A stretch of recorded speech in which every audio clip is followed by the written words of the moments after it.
جب سے روس اور یوکرین کا مسئلہ اٹھا ہے، کئی طرح کی مشکلات پوری دنیا کو درپیش ہیں۔ پیوٹن نے اس مسئلے کے سٹارٹ میں ہی یورپین یعنی نیٹو اور امریکہ سے کہا تھا کہ آپ نے یوکرین کے لیے جو کچھ کرنا ہے، یعنی اس کی جتنی مدد کرنی ہے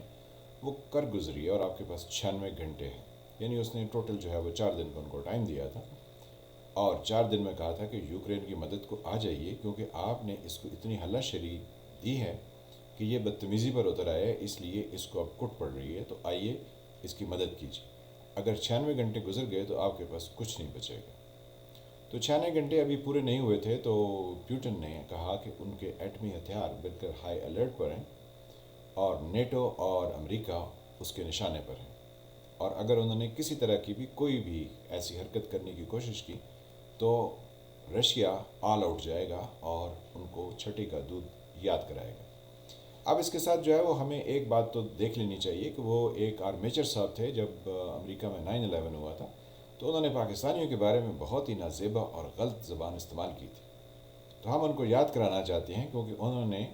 یوکرین کو جس مسئلے میں پھنسایا ہے تو امریکنز نے اپنی اس کو بیچ دیا جس کا وہ پاکستانیوں کو تانا دے رہے تھے۔ یقینی وہ بیچ چکے ہیں، کیونکہ اس کے بعد جو انہوں نے وعدے وعید کیے تھے یوکرین سے، وہاں وہ اس پر لوٹے نہیں ہیں۔ اور ایک اور بات بھی امریکنز اور نیٹو کے تمام ممالک کو یاد کرانی ہے کہ جب انڈیا اور پاکستان کی کنفرنٹیشن تھی، آئی بال ٹو آئی بال چل رہا تھا، تو یہ سب پہلی دنیا کے لوگ یعنی پڑھی لکھی اور مہذب دنیا کے لوگ کہہ رہے تھے یہ انڈین اور پاکستانی بہت جاہل قومیں ہیں، یہ آپس میں ٹکرا جائیں گی اور کہیں ایٹمی جنگ ہی شروع نہ ہو جائے، اس لیے ان سے ایٹمی ہتھیار جو ہے واپس لینے چاہیے، اور یہ ایٹمی ہتھیار رکھنے کے قابل قومیں نہیں ہیں۔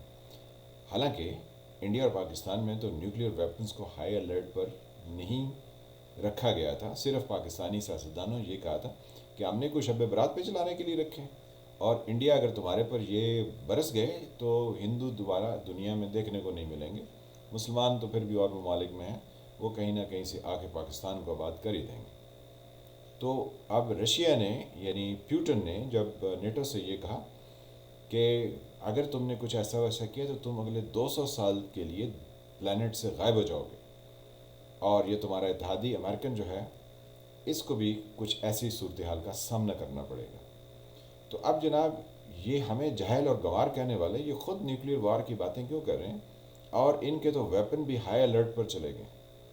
اب آپ اندازہ لگائیے کہ دوسری قوموں کو جاہل اور گوار کہنے والے خود کس حد تک گرے ہوئے ہیں، اور خود کس حد تک ایک دوسرے کے گلے کاٹنے میں تیار ہیں۔ تو اس سے سمجھ آتی ہے کہ جب اپنے اوپر افتادہ آن پڑتی ہے تو پھر اس وقت پتہ لگتا ہے کہ دکھ اور تکلیف کتنی گہری ہے۔ دوسرے ممالک کو درس دینا، دوسروں کے اوپر تقاریر کرنا، سیمینار منعقد کرنا، اور پریس کانفرنسز کرنا، اور ٹیڑھے میڑھے منہ کر کے گفتگو کرنا، یہ بہت آسان ہوتا ہے۔ آپ ذرا خود اپنے آپ کو ان حالات میں دیکھیے، آپ تھوڑا سا پیچھے جائیں۔ 9/11 میں جب یہ مہذب دنیا امریکہ جب ان پر یہ واقعات ہوئے تھے، یعنی ان کے ٹوئن ٹاورز گرے تھے، پتہ نہیں وہ کیسے گرے تھے، اس کی بھی کئی سٹوریاں ہیں، تو وہ کہہ رہے تھے، نہیں وہ کہہ نہیں رہے تھے، وہ اپنی تمام اخلاقیات بھول گئے تھے، اور دوسرے ملکوں پر پاکستان کے اڑوس پڑوس میں ایک نہیں بلکہ 4-5 ممالک پر کب کبھی تاریخ کی ہوئی تھی، اور یہاں کے لوگوں کو اپنے روزانہ کاکپٹ بمبنگ، B-52 بمبر اور نہ جانے کون کون سے ہتھیار ٹیسٹ کرتے رہے اور انسانوں پر کرتے رہے، اور مارتے بھی کن کو تھے کہ جو عام لوگ، یعنی کہیں شادی چل رہی ہے تو وہاں پر بھی میزائل مار دیا، کئی لوگوں کا کوئی اجتماع ہے تو وہاں میزائل مار دیا، اور پھر کہتے تھے سوری سوری غلطی ہو گئی۔ رشیا نے تو ایسا یوکرین میں کہیں نہیں جو ہے وہ بمباری کی ہے